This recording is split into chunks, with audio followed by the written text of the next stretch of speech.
Shalom saudara-saudara, selamat pagi. Kita akan masuk dalam perenungan firman Tuhan, mari kita berdoa.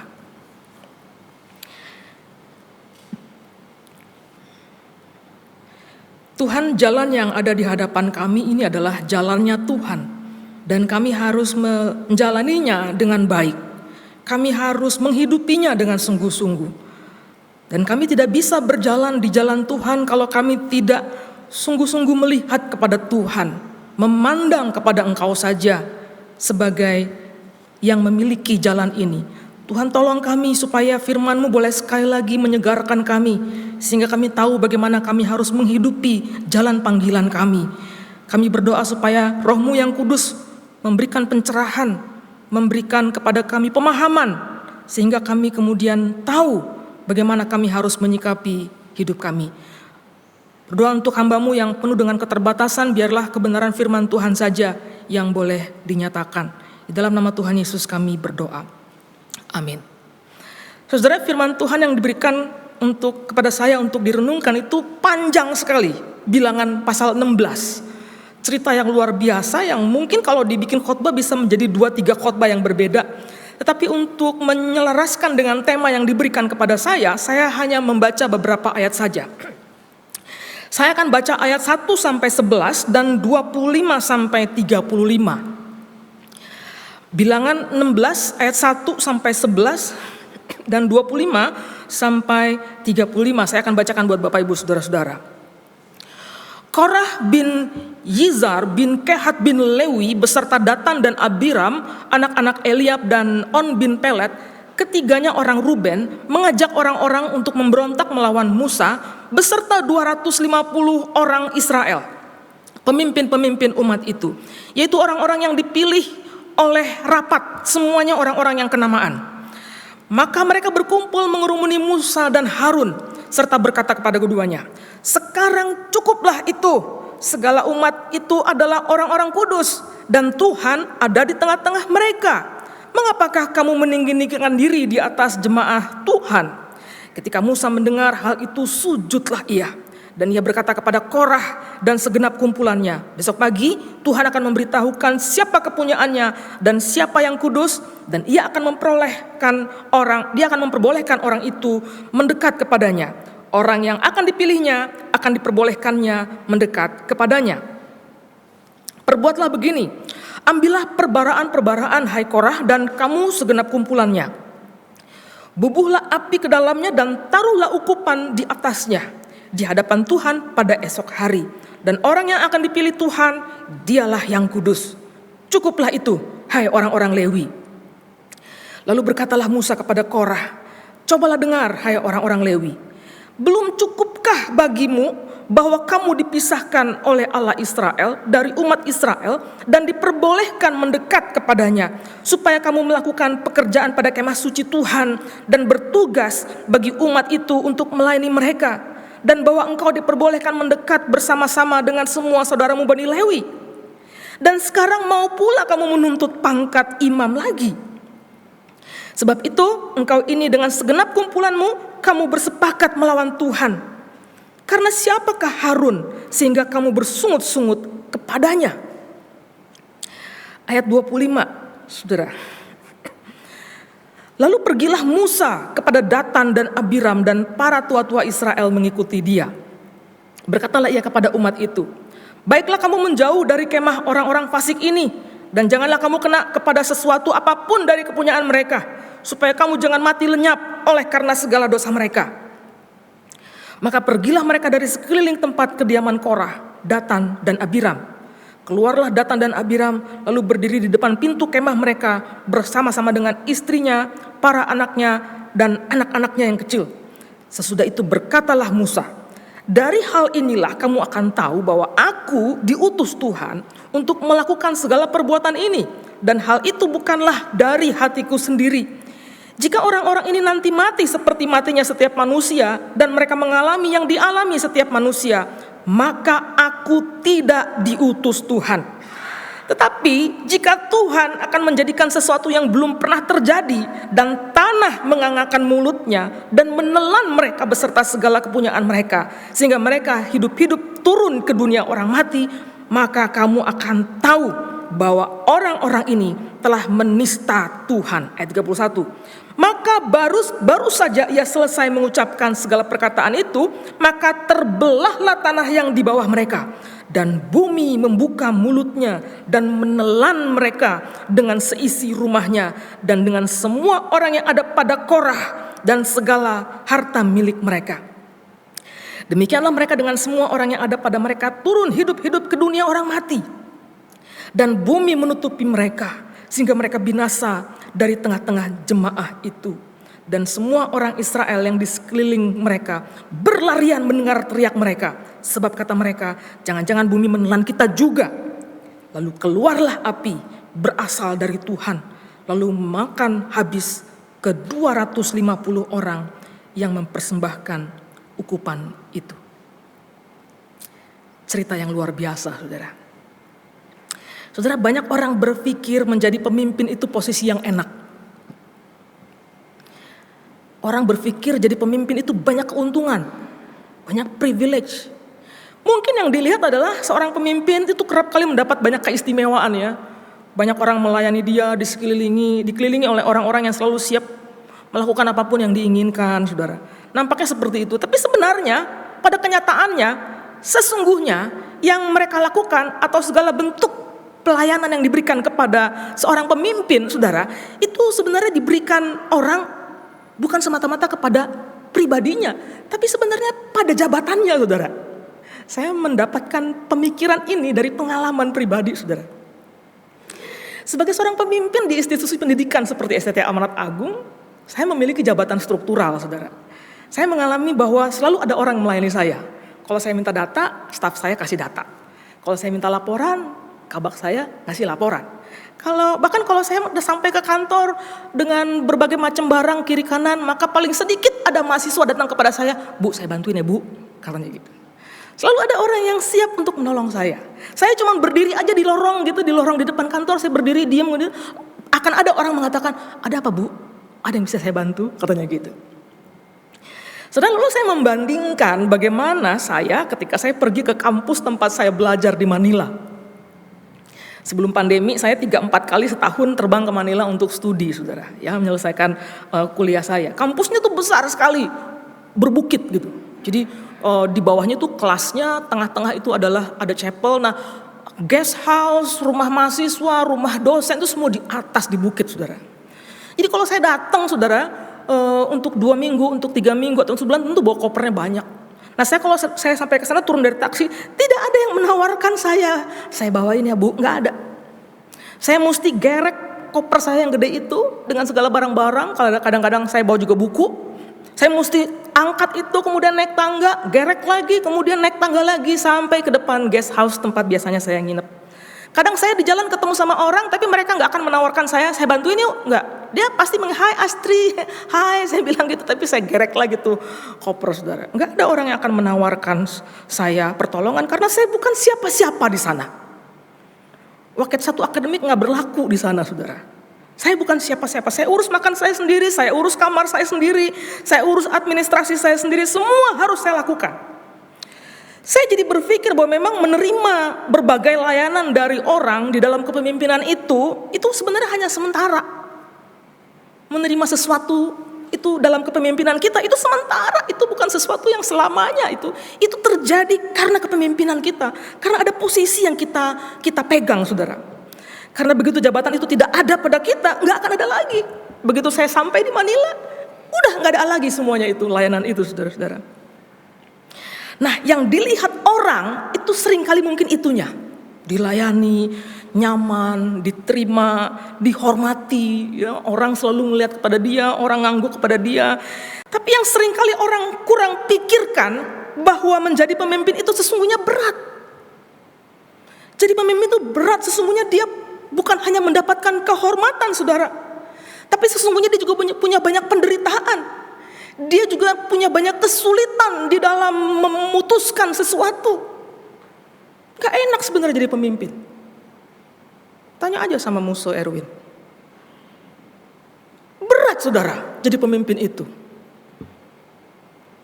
Saya ingat Papi saya waktu mendengar saya ingin menjadi hamba Tuhan, dia bilang begini, "Bagus Astri, aku bangga," dia bilang gitu, papi saya. "Aku bangga kau menjadi hamba Tuhan. Artinya kau memilih jalan hidup yang mulia," dia bilang begitu. "Tapi Astri, kalau bisa kau jangan jadi pendeta." "Kenapa?" Saya bilang. "Kalau saya jadi hamba Tuhan, saya harus siap jadi pendeta. Saya harus siap bekerja di tengah-tengah jemaat. Jangan jadi pendeta. Jadi lu jadi apa?" Saya bilang. "Jadi," terus dia mikir sebentar, "jadi misionari. Jadi pengajar, jadi misionari, pergi ke negeri lain gitu. Itu kayaknya lebih bagus." Saya bilang, "Kenapa? Kenapa papi tidak suka? Tidak mau saya jadi pendeta?" Dia bilang begini, saudara. Saya ingat sekali, ini adalah perkataan terakhir dia kepada saya. Dia bilang begini, "Karena kalau kamu jadi pendeta, aku gak tahan." Loh, kenapa? "Karena pendeta itu sering diomongin orang. Pendeta itu sering diomongin orang. Kalau kamu jadi pendeta dan orang membicarakan kamu, aku gak tahan," katanya gitu.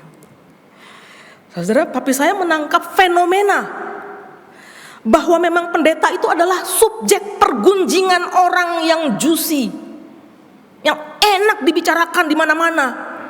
Di tempat makan, di rumah, di telepon, di WA, di mana saja gitu. Itu perbincangan yang enak, itu ngomongin hamba Tuhan, ngomongin pendeta gitu. Papi saya tangkep fenomena itu dan bilang, "Kamu jangan jadi pendeta," katanya. Dan itu adalah kalimat terakhir yang diungkapkan. Setelah kemudian beberapa jam kemudian, saudara, dia kena serangan jantung, dia pergi meninggalkan dunia ini. Dan dia tidak ada waktu saya bergulung-gulung melayani Tuhan di jemaat. Dia nggak ada, dia nggak melihat itu, dia nggak menyaksikan, saudara. Saudara, apa yang dikatakan itu ada benarnya, tapi sebenarnya tidak sepenuhnya benar sih. Ya, tidak sepenuhnya benar, nggak begitu, saudara.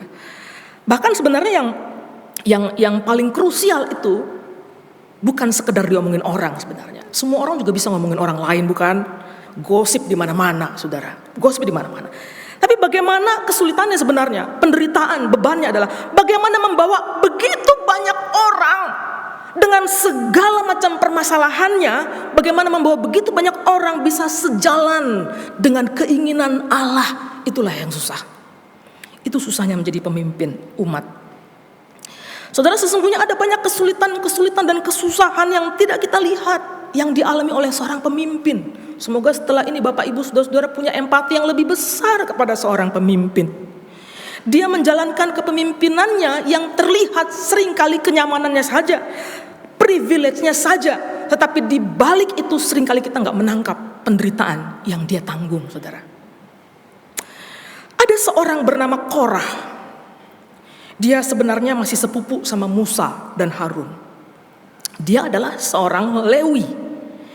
Kita tahu suku Lewi adalah suku Israel, salah satu suku Israel yang dikhususkan oleh Allah untuk melayani di dalam peribadatan orang Israel kepada Allah. Ya, Korah ini cucunya Kehat katanya. Kehat itu anaknya Lewi, jadi dia memang keturunan Lewi. Jadi sebagai seorang Lewi, Kohar ini, saudara, melayani di rumah Tuhan. Ya, dia melakukan pekerjaan yang khusus. Tugasnya adalah memelihara barang-barang tempat di mana di dalam ibadah itu digunakan di dalam persembahan. Karena mereka kan masih berpindah satu tempat ke tempat yang lain, jadi kemah untuk penyembahan kepada Allah itu juga berpindah-pindah. Setiap kali mereka pindah, mereka harus bawa semua peralatannya itu, mezbah, meja, perkakas untuk persembahan, lampu, bahkan tabut perjanjian Allah, tanda akan kehadiran Allah di tengah bangsa itu juga mereka yang bawa. Jadi Allah mengkhususkan mereka dan hanya mereka yang lakukan, orang lain gak boleh. Suku lain gak boleh melakukan itu. Dan itu adalah pekerjaan yang luar biasa karena mereka harus menjaga kesucian barang-barang itu. Itu penting sekali. Sehingga tidak sembarangan disentuh oleh orang dan harus dibawa dengan cara tertentu. Karena ini adalah barang-barang yang dipakai di dalam ibadah kepada Allah. Nah, saudara, Korah ini mengajak Datan dan Abiram dan satu lagi On bin Pelet itu untuk memberontak melawan Musa. Hebatnya, Korah bukan hanya mengajak 3 orang pemimpin ini saja, tapi dia mengajak 250 orang pemimpin. Jadi bukan cuma berempat, saudara. Ada 250 orang lain dan ini bukan orang biasa nih 250-nya. Ini level pemimpin semua. Dan bahkan katanya dipilih dari rapat. Jadi ini adalah orang yang dikatakan orang-orang kenamaan. well known community leaders gitu. Jadi orang-orang yang memegang peranan penting.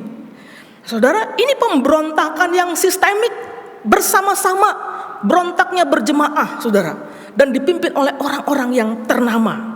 Dia menggerakkan orang-orang yang hebat, 250 pemimpin gak tanggung-tanggung. Ini koalisi yang sangat besar sekali. Jadi mereka datang pada Musa dan mengatakan, kita semua adalah orang-orang yang kudus, katanya. Betul. Dan Tuhan ada di tengah-tengah kita. Betul. Tapi perhatikan perkataan ini. Mengapa kamu meninggi-ninggikan diri di atas jemaah Tuhan? Kata mereka begitu. Saudara, perhatikan perkataan Korah ini. Mengapa kamu meninggi-ninggikan diri di atas jemaah Tuhan? Saudara, perkataan ini tidak benar kalau yang ini. Di bagian ini tidak benar. Ini seakan-akan mau mengatakan bahwa menjadi pemimpin itu adalah kemauan Musa. Musa meninggi-ninggikan dirinya. Saudara, kita ingat bagaimana Allah pertama kali memanggil Musa. Susah bukan? Nampaknya Musa harus dibujuk-bujuk. Musa ditanya berkali-kali. Musanya tidak mau, bukan?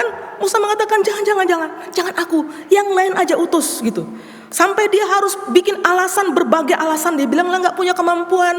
Dia bilang lah aku nggak sanggup. Dia bilang lah aku ini nggak fasih lidah, nggak bisa bicara dengan baik, dan dia berusaha menolak untuk pergi diutus memimpin orang Israel. Sampai akhirnya Allah mengatakan, oke, aku utus Harun juga bersama kamu ya. Baru Musa mau. Ada temennya soalnya. Nah, saudara, jadi tuduhan Korah ini tidak benar. Karena menjadi pemimpin itu bukan maunya Musa. Bukan maunya Musa. Musa tidak berbuat apa-apa untuk dirinya bisa menjadi pemimpin. Musa tidak meninggi-ninggikan dirinya seperti yang dituduhkan oleh Korah. Itu namanya tuduhan palsu. Tuduhan palsu. Saudara, Musa yang lembut hatinya ini kemudian mendengar perkataan itu, dia sujud kepada Allah. Oh, ini adalah ekspresi Musa beberapa kali dalam pasal ini kalau Bapak Ibu saudara-saudara membaca dengan lengkap. Dia meresponi pemberontakan orang-orang ini dengan sujud kepada Allah. Musa merasa ngeri sendiri dengan perkataan Korah, karena dia tahu sebenarnya yang dilawan oleh Korah ini bukanlah dirinya semata, tapi yang dilawan oleh Korah ini adalah Allah itu sendiri. Saudara, sebenarnya orang-orang ini, Korah, Datan, Abiram, On bin Pelet, itu punya agenda yang berbeda, saudara. Ya, 3 orang ini sama satu. Ya, ini punya 2 agenda yang berbeda. Datan dan Abiram itu masalahnya adalah beda sama Korah. Kalau 2 orang ini atau 3 orang ini serta On ya, dia sebenarnya lebih kepada tidak suka dengan kepemimpinannya Musa dan Harun. Jadi problemnya adalah masalah kepemimpinan. Sementara Kohar ini beda, saudara. Kohar ini spesifik. Dia menentang Harun dan ingin menjadi imam. Ini spesifik beda. Tapi 2 agenda yang beda ya sama-sama lah, sekaligus lah jadi koalisi lalu mau melawan gitu, mau memberontak bersama. Kohar ini kepingin menjadi imam. Dia berpikir, kenapa harus Harun yang menjadi imam? Kan semua kita nih orang kudus katanya. Kenapa harus dia yang jadi imam? Semua kan bisa juga dong. Maksudnya dia gitu. Nah, saudara, makanya Musa mengatakan di ayat 9 mengatakan begini. Belum cukupkah bagimu bahwa kamu dipisahkan oleh Allah Israel dari umat Israel dan diperbolehkan mendekat kepadanya supaya kamu melakukan pekerjaan pada kemah suci Tuhan dan bertugas bagi umat itu untuk melayani mereka, dan bahwa kamu diperbolehkan mendekat bersama-sama dengan semua saudaramu Bani Lewi. Dan sekarang kata Musa, kamu menuntut pangkat imam lagi. Kata Musa begitu. Jadi si Kohar ini pengen jadi imam. Saudara, Kohar sebenarnya memiliki posisi yang hebat. Pekerjaannya itu istimewa, saudara. Itu pekerjaan yang dikhususkan Tuhan untuk mereka kerjakan. Tapi nampaknya muncul ketidakpuasan. Mungkin juga didasari oleh envy, iri hati, seperti yang minggu lalu kita bahas, saudara. Ya.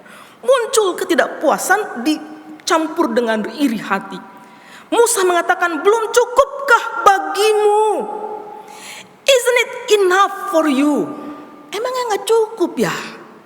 Jadi orang yang sudah dikhususkan dengan pekerjaan itu gitu. Saudara, mungkin nampaknya Korah merasa tidak puas dengan apa yang dia kerjakan, saudara. Ya. Mungkin juga bukan hanya tidak puas. Dalam terjemahan lain, dalam bahasa Inggris dikatakan, is it too small a thing for you? Emangnya kecil ya yang kamu kerjakan itu, kira-kira gitu. Jadi bukannya kamu kok gak puas sih, tapi begini, emangnya kecil ya kamu pikir pekerjaan itu, kira-kira gitu saudara. Jadi Korah bukan cuma gak puas dengan kerjaannya, tapi dia menganggap pekerjaannya itu kecil. Mengapa demikian? Mengapa dia berpikir pekerjaannya itu kecil? Saudara, saya membayangkan mungkin dia melihat Harun berdiri di depan jemaat. Dia mengatakan, wow, ini orang hebat banget. Hebat sekali ya bisa berdiri di depan jemaat gitu. Terhormat sekali gitu. Mungkin dia melihat Harun bagaimana memimpin persembahan dengan jubahnya yang begitu bagus. Dan dia mengatakan dalam hati, wow, jubahnya hebat sekali gitu. Betapa powerful sekali kedudukannya Harun ini. Betapa hebat sekali dia berbicara di depan umat dan semua umat mendengarkan. Hebat sekali. Dan saudara-saudara, Korah merasa kagum dan menginginkan kekuasaan yang dimiliki oleh Musa dan Harun. Itu luar biasa. Sebenarnya otoritas atau kekuasaan itu bukan dimiliki oleh Musa dan Harun, tetapi sesungguhnya adalah dari Allah. Saudara, Korah tahu bahwa dia dipanggil untuk melayani di dalam tugas yang khusus. Harusnya dia melihat Allah yang sudah menetapkan dia untuk tugasnya ini, tapi matanya bukan pada Tuhan, saudara.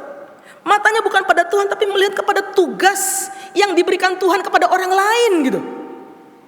Matanya melihat kepada tugas yang diberikan kepada orang lain dan dia melihat itu lebih bagus. Persis seperti kita melihat rumput tetangga lebih baik gitu. Dia melihat itu lebih baik, lebih hebat, lebih terhormat.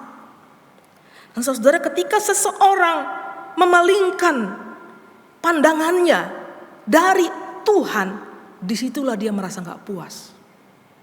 Korah tidak lagi melihat kepada Tuhan, tetapi dia melihat kepada respon-respon orang. Dia melihat kepada approval dari orang. Dia melihat pujian-pujian yang diberikan kepada Harun. Dia melihat kekuasaan, power, authority yang ada pada Harun. Dan dia merasa gak puas di dalam hatinya.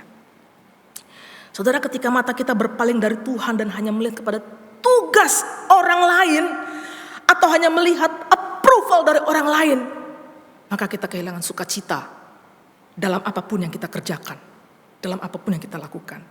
Disitulah kemudian muncul iri hati, disitulah kemudian muncul ambisi yang salah. Ketika mata kita tidak lagi melihat kepada Tuhan yang memberikan pekerjaan, yang memberikan tugas kepada kita, maka tumbuhlah ambisi pribadi. Ambisi pribadi.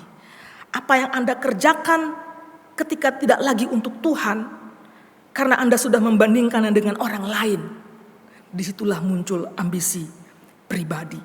Yang Anda inginkan bukan lagi melakukan apa yang Tuhan kehendaki, tapi keinginan kita yang kuat, ambisi pribadi kita yang kemudian mendrive kita, mengatur kita.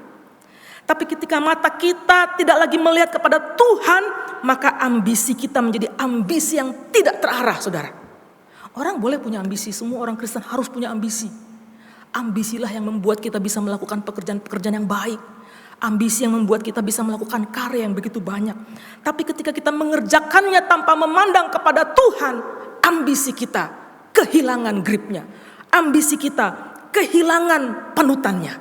Sehingga dia menjadi liar kemana-mana dan tidak terarah. Dan ketika itulah ambisi menjadi selfish. Digerakkan oleh iri hati seperti yang terjadi pada Korah. Saudara, ambisi yang selfish pada Korah tidak dapat dibendung. Dia ingin seperti Harun, biarpun untuk itu dia melawan ketetapan Allah. Allah sudah menetapkan Harun menjadi imam dan Korah ingin melawan ketetapan itu untuk memenuhi ambisi pribadinya. Dan lihatlah saudara-saudara apa yang Allah lakukan terhadap bentuk pemberontakan itu. Allah menghukum Korah dan seluruh keluarganya. Dan orang-orang yang mengikut dia dikatakan tenggelam di telan bumi. Dan api juga menghanguskan 250 pemimpin kenamaan yang bersama-sama dengan Korah memberontak. Saudara, mengapa keras sekali hukuman ini gitu? Ya, keras sekali hukuman ini. Mengingatkan saya di masa Kisah Para Rasul, di mana Ananias dan Safira juga mengalami hal yang sama. Begitu dia berbohong, dia mengatakan bahwa dia sudah menjual semua tanahnya dan diberikan kepada Tuhan. Begitu dia mengatakan berbohong, langsung dia mati seketika. Kenapa begitu keras sekali hukuman untuk pemberontakan seperti ini, saudara? Kalau orang sudah memiliki ambisi pribadi, sulit untuk membendungnya. Apapun dilawan, ketetapan Tuhan sekalipun juga dilawan. Dan ketika ini terjadi, ini hal terjadi ketika mata Korah tidak lagi melihat. Sehingga apa yang dia rasakan, apa yang dia kerjakan, apa yang dia lakukan di dalam pelayanannya, dia merasa tidak cukup. Tidak cukup. Itu sebabnya saudara, tema yang diberikan kepada kita ini penting sekali ya. Discerning ambition. Discerning your ambition. Saudara, apa itu discerning? Apa itu discerning? Apa yang dimaksud dengan discernment, saudara? Makna discernment di dalam perjanjian baru itu bisa kita lihat dalam perkataan Paulus kepada orang Kolose. Di pasal 1 ayat 9-10 dikatakan begini.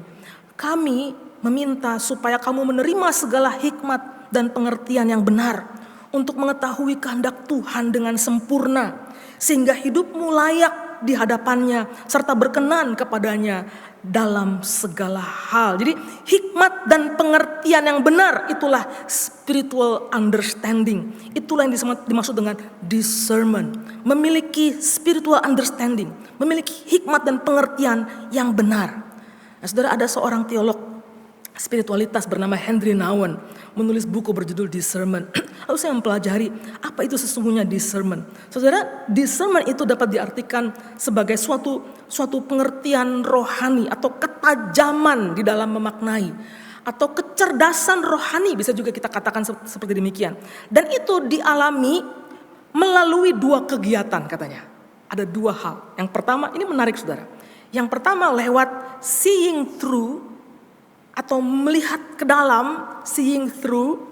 Yang kedua adalah being seen, dilihat. Ini dua hal yang gak bisa dipisahkan satu sama lain. Seeing through, melihat ke dalam, tapi juga being seen, dilihat, diselidiki, diamati. Saya akan coba jelaskan keduanya begini saudara. Discernment itu pertama berarti kita melihat ke dalam diri kita sendiri. Kita melihat ke dalam. Apa itu seeing through saudara? Kalau saya hanya melihat suatu objek, saya hanya melihat botol air mineral. Saya melihat botol warnanya ini ada tulisan merah, tutupnya biru dan sebagainya. Tapi kalau saya seeing through, maka saya melihat kedalamannya ini apa. Ada apa di dalamnya. Maka saya akan juga menggali ini dibuat dari apa, di mana ditemukannya dan apa maknanya dan sebagainya. Itu namanya seeing through. Jadi kalau kita menemukan makna, menemukan arti dalam hidup kita, entah waktu kita berdoa, waktu kita membaca Alkitab, waktu kita berkontemplasi, itu namanya seeing through. Melihat ke dalam diri kita, mencari apa yang Tuhan inginkan dalam hidup kita, lalu bertanya, apakah sungguh aku ini benar-benar melayani Tuhan, atau aku sedang melayani diriku sendiri. Itulah seeing through. Menanyakan di dalam hati kita, apakah motivasiku betul? Apakah ada keinginan-keinginan yang buruk terjadi, muncul dalam hatiku? Itu namanya seeing through. Apakah ambisiku ini didasari oleh keinginan pribadi, atau memang aku sedang mengejar kehendak Tuhan? Itu namanya seeing through. Aku bertanya ke dalaman hatiku sendiri gitu. Tapi tadi itu yang pertama. Yang kedua adalah being seen, dilihat. Jadi discerning itu bukan hanya upaya kita melihat ke dalam, tapi yang kedua adalah keterbukaan kita untuk dilihat. Dilihat oleh siapa? Tentu dilihat oleh Allah itu sendiri. Membiarkan Roh Kudus memeriksa diri kita. Karena kalau kita sendiri yang periksa, itu kita sendiri suka gak sanggup. Kita sendiri juga penuh dengan pengingkaran. Tapi kita juga perlu terbuka untuk diperiksa oleh Tuhan. Biar dia menyelidiki hati kita sendiri. Dan kita terbuka membiarkan Tuhan melihat kita. Sehingga hati kita being seen, dilihat oleh Allah itu sendiri. Saudara, menyelidiki hati dan membuka hati untuk diperiksa Tuhan adalah suatu kegiatan yang terus-menerus kita lakukan sepanjang hidup kita. Kita berdoa, kita membaca firman Tuhan, kita merenungkan. Kadang-kala kita nggak ngapa-ngapain, kadang-kala kita nggak membaca Alkitab, tapi kita hanya merenungkan dan mendengarkan suara Tuhan. Itulah tindakan discernment. Itulah discerning. Kenapa kita melakukan itu? Supaya kita tidak terjebak dalam iri hati. Supaya kita tidak terjebak dalam ambisi pribadi. Supaya kita tidak terjebak di dalam pemberontakan. Saudara, discernment inilah atau yang saya bisa artikan kearifan atau kebijaksanaan atau kecerdasan rohani. Inilah yang membuat kita selalu waspada terhadap berbagai godaan. Ketika kita menginginkan sesuatu yang bukan hak kita, menginginkan kekuasaan, menginginkan kedudukan, dan bukannya menginginkan Tuhan. Kita bisa rasa kapan kita merasa Tuhan tidak lagi yang kita cari. Itu dengan discernment. Discernment inilah yang membuat saudara dan saya hanya memandang kepada Tuhan saja. Korah telah melepaskan pandangannya pada Tuhan dan melihat pada kedudukan dan kehormatan yang diberikan manusia. Kalau saja dia bisa melihat Allah sepenuhnya dalam seluruh kehidupannya dan pelayanannya, pastilah dia merasa cukup dan gak perlu menginginkan menjadi imam. Saudara, Saint Teresa atau Teresa dari Avila menuliskan doa yang indah yang dia sebut Solo Dios Basta. Artinya God alone is enough. Terjemahan bebasnya begini, saudara. Jangan biarkan apapun mengganggumu. Jangan biarkan apapun menakutkanmu. Siapa saja yang lekat dengan Allah tak akan merasa kekurangan. Allah saja cukup. God alone is enough.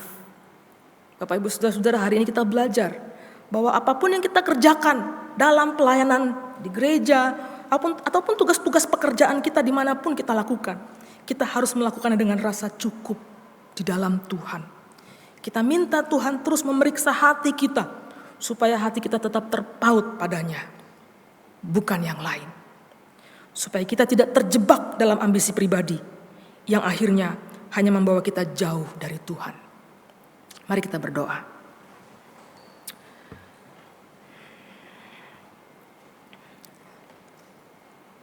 Tuhan, lihatlah hati kami, periksalah kedalaman hati kami. Apakah kami selama ini menginginkan hal-hal yang lain selain Engkau? Apakah di dalam pekerjaan kami digerakkan oleh ambisi pribadi? Apakah kami lebih terpesona melihat kehebatan orang lain, kedudukan yang mereka capai, kenyamanan yang mereka miliki, sehingga sulit kami bisa melihat Tuhan? Bapa, periksalah hati kami. Kami terbuka di hadapan Tuhan, supaya tidak ada di dalam hati ini tempat di mana kami hanya mengejar apa yang kami inginkan. Kami ingin hanya terpaut kepada Tuhan. Hati kami ingin lekat kepadamu dan sanggup mengatakan bahwa Engkau cukup. Dan ketika Engkau cukup bagi kami, maka seluruh pelayanan, seluruh pekerjaan, seluruh tugas-tugas yang kami lakukan, kami berikan bagi hormat dan kemuliaan Tuhan, bukan untuk pribadi. Kami berdoa untuk pemimpin kami, hamba-hamba Tuhan, atau juga orang-orang di kantor yang memimpin kami selama ini. Kiranya Tuhan memberkati mereka, memberikan mereka juga hikmat dan pengetahuan, kearifan, dan biarlah mereka juga memiliki discernment, supaya dalam tugas-tugas mereka boleh menemukan sejalan dengan apa yang Tuhan kehendaki. Tolong kami supaya kami menjadi orang yang sanggup submisif kepada otoritas kami. Dapat tunduk, dapat mengikuti kepemimpinan dengan baik. Karena dengan itulah jemaat Tuhan juga bisa berjalan, beriringan, berderap bersama, dan tidak terpecah. Karena setiap kami boleh merasa cukup di dalam Tuhan, dan hanya Tuhan. Kami bersyukur di dalam nama Tuhan Yesus. Amin.